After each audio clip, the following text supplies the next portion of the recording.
Good morning. Wow, it's good to see a house full of intelligent, smart Coimbatore entrepreneurs and industrialists. It's my pleasure to be here. Thank you, Satish and Rajan, for inviting me. The previous speaker mentioned about innovation and healthcare not happening in India, not enough disruption. Hopefully, at least you see after hearing this talk that there is some 1 inch of movement in that direction. So, as the introduction said, I'm Geetha. I'm the CEO and CTO of Niramai Health Analytics. I always start with the name. What does it mean, right? You know, people ask me, what is Niramai? Niramai is a Sanskrit word for being healthy, being without diseases. And we are all scientists, so we also found an expansion for it. Non-invasive risk assessment through machine artificial intelligence. So here it is, our mission. Okay, sorry about that. So I was going to sort of, I don't know how many of you can read the thing. Our mission is to develop innovative solution for detecting early stage cancer using artificial intelligence. We believe AI is not only going to be useful for detecting cancer, many other critical diseases. On that path, we are trying to address one of the biggest problems in women's health, which is breast cancer. Breast cancer is really one of the largest cancer killers in women today. 500,000 women are dying every year because of this disease. As far as the global statistics goes, it is 1 in 17 who are likely to have some kind of a malignancy, some kind of an abnormality during their lifetime. And in US, this number is 1 in 8 because more people are getting tested and more people are unearthed with this abnormality. So if it is 1 in 8, then every lady needs to undergo some kind of a test every year. However, that doesn't happen. It definitely doesn't happen in India. Late detection is the cause of death of 75,000 ladies every year. In India alone, 75,000 ladies are dying every year because of this disease. In fact, the survival rates are 50%, whereas in the US and Europe, it's about 90% survival rate. That means if a person is detected with cancer, person is detected with breast cancer, every alternate lady ends up dying. She has 50% chances. She just has to toss a coin to figure out whether she'll live or not. This is really, really bad in the stage of technological innovation that we are in. So our mission was to actually try and see how to improve the situation. So we looked at what are the key causes of late detection, because people wait till there is a huge lump before they even come to the hospital or tell even their family members, because they don't know. One is awareness, lack of awareness. Second is, interestingly and unfortunately, there is a huge technology limitation today in the kind of machines, kind of tests that we have. The most popular method of doing technical screening is mammography. Mammography is a machine which passes X-ray through the organ and detects lumps. Just like, if I have to detect if I have a fracture in my hand, I pass through an X-ray and I can figure out that there are sort of these white rays and there's a gap in it and so on. Similarly, if there is a lump, it's harder. The skeleton looks white. Similarly, lump looks white, and they try to detect it. But it does not work on younger women because the type of tissue that exists is already dense. So today, no test exists which can accurately detect cancer in women under 45 years of age. That's why you would have heard, even in your executive health checkup, women above 45 get a test. Otherwise, there's no. Does it mean women under 45 do not get cancer? That's not true. in India per se, there are more younger women than above 50. So the average age group, as you know, is around 40, younger women is about 42 years, right? Average age group in women is about 42 years. And that is one of the main reasons why many people are dying. In fact, I myself had the misfortune of losing 2 of my cousins, and that's the reason why I decided to start this startup. So there is no test for younger women. Now, there are other tests which try to find a lump, right, by hand examination. Most cancers today are found using hand examination. There's a huge lump, she accidentally finds it, or somebody else, even the doctor, is just doing a hand examination. But 60% of the lumps are harmless. They're benign, and they're just a bunch of tissues sticking together. There is no cancer there. Why to create alarm, false alarm, by unnecessarily creating a psychological burden of having cancer? Maybe I have cancer. That is also a major issue. Affordability, accessibility is definitely an issue in countries like India and many places in Africa as well. And one other thing which hurts me a lot is the fact that we talked about mammography not working for women under 45. It uses X-rays. And we know X-ray causes radiation, and radiation increases the risk for cancer. So we are using a test, we are using the most popular test called mammography, which can actually cause cancer. That is the state of affairs today. I'm not talking about India. This is the state of affairs globally. And globally, because of this, instead of 2 billion women who need to be screened every year, only 200 million are getting screened. 10% of the ladies are getting screened. And in India, it's 1%. Leave that alone, right? And most of these 200 million are in the US. So what do? We said, let's solve all of this problem through innovation. I mean, I've been a scientist throughout my 25 years of career, so we want to think differently. So we said, okay, let's come together and create a solution. And bang, here is a new solution which Niramai has created. What does it do? First, it doesn't look for lump. As I said, 60% or more lumps are not cancerous. Why detect lump? Detect cancer.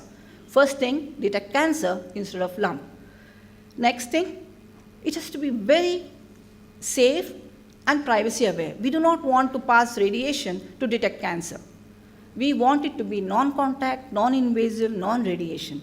And also, as women, we understand it's very, very, very, very uncomfortable to actually do this test in front of somebody else. So we wanted it to be completely privacy aware. Nobody touches you, nobody presses or whatever, and absolutely nobody even sees you. The privacy should be so good that you just enter into your booth alone, come out alone, nobody sees you, and your test is done. That is what we aim to do. And of course, it has to work on women of all age groups. And then it has to be affordable, accessible, portable, so that we can actually take it to every nook and corner of India. Yes, we have this solution, and all this was possible because of AI and machine learning. So let's see what has happened underneath. First thing is we started looking at a different sensor. I mean, if we start using X-ray, obviously it is going to be radiation. If we start looking for lumps, let's say, let's look for a new method of detecting cancer, new sensor for detecting cancer. And we found this method called thermography, which was actually proposed 20 years ago. But then only very, very small fraction of people, 500 doctors around the world, are using this technique, only 500. And these are highly skilled, highly expert doctors who are trying to use thermography for detecting cancer. What is thermography? Thermography is just about measuring the temperature on the chest, temperature distribution on the chest, using a thermal camera. Thermal camera is used for building maintenance. Thermal camera is used for night vision, animal counting in forests, right? And also surveillance and so on. So we said, okay, use the same thing, and when there is a cancer cell, when there is an abnormality, there is higher mitotic action, there is higher sort of cell metabolism, there is more blood flow. All this results in a slight increase in temperature at the tumor region as well as surrounding the tumor region. And that we wanted to capture. And that is what a thermal camera captures and gives you an image that you can see here. What it's showing you is exact temperature, almost exact temperature at every piece of the body. white color is highest temperature, black color is lowest temperature, orange and yellow and so on is the gradation of the temperature. And what doctors had done so far was to stare at this image and then say, maybe there is cancer here because there is a hot spot. But if I drink coffee or if I have a pain or a cyst, everything results in hot spot. So that is why this technique was traditionally creating a lot of false positives, unnecessary alarms, more alarms than lumps. So what is the use? It was not being used. And also, the reason it is highly sensitive but less specific is because it's a very, very complex problem. We are looking at 400,000 temperature values, and that each of the temperatures being 400 different colors, like dark yellow, light yellow, orange, makes a lot of difference. So how does a human being, be it an expert doctor, look at that image and talk about and think about different features? And that's exactly where we brought in Niramai. Niramai brings in artificial intelligence over these thermal images to actually enable accurate cancer screening. And of course, this is already an FDA-approved modality, so we do not have any regulatory problems in this.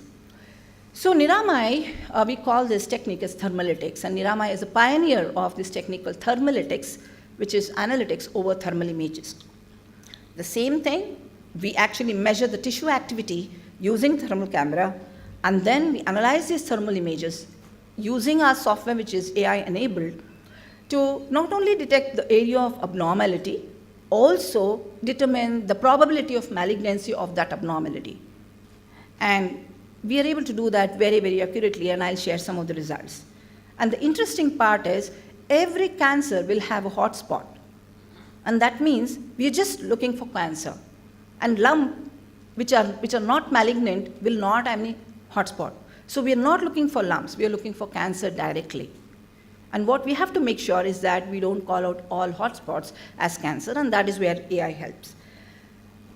And medical science knows that the temperature increase, the temperature abnormality is the first sign of cancer. So it has the ability to detect early, very, very early sign of cancer. So many of our patients whom we have detected have got treated by just some medication, because it comes out as an active cyst or something, and that can be treated with simple medication instead of going for chemo and surgery and so on. Of course, there can be some outpatient procedures in some cases. That's the high sensitivity. It's a very portable device. I invite you to come to our booth out there. We have a very small device. It is as big as the bottle on your table, water bottle, and we take it everywhere. We do camps in rural areas, we do camps in corporate, and also, of course, we are a product company, we do install it in hospitals, and I'll show you some images. And because it's all software enabled, the person who is, using this can be a very low-skilled person. It doesn't really have to be a doctor at the end. Of course, the report that is generated goes to a doctor. We just make sure that we are not doing any error, mistakes, and the doctor certifies it remotely. And so this can be taken to every nook and corner of India, as I mentioned, and still the doctor can be in the office. So what is the core innovation? So just to give you an idea of that, so there are two images here. There are two different women. One is a normal lady, another is a malignant lady. And typically, asymmetry between the left and the right side is usually used for detecting cancer, and that is visually also visible. The problem comes when you have the ladies like the two shown below, who are like most of the 60% of the ladies are going to be like this. There is either a cyst or some hormonal activity which creates a lot of redness. The key innovation is to just call out the malignant patient who is bounded, this one, right, with a pink boundary, as malignant, and the rest as non-malignant. And that is what we have been able to do using machine learning, which in fact we've created 10 patent applications, and out of it 4 are granted patent applications, all made in India, sir. Okay? So what we do is we do machine learning using several important domain-dependent features based on medical literature. So we look at demographic data in the sense like whether her mother or grandmother had cancer. That's an important risk factor. The kind of thermal distribution that's out there, what are the kind of blood vessel structure. We can actually, we are able to extract blood vessels structure from this thermal image just using computer vision techniques. We also look at what kind of boundaries these exist, similar to an ultrasound radiologist would look at, right? Speculations, calcification kind of a thing is what we also look at. And all these are fed into a machine learning model to detect cancer very, very accurately.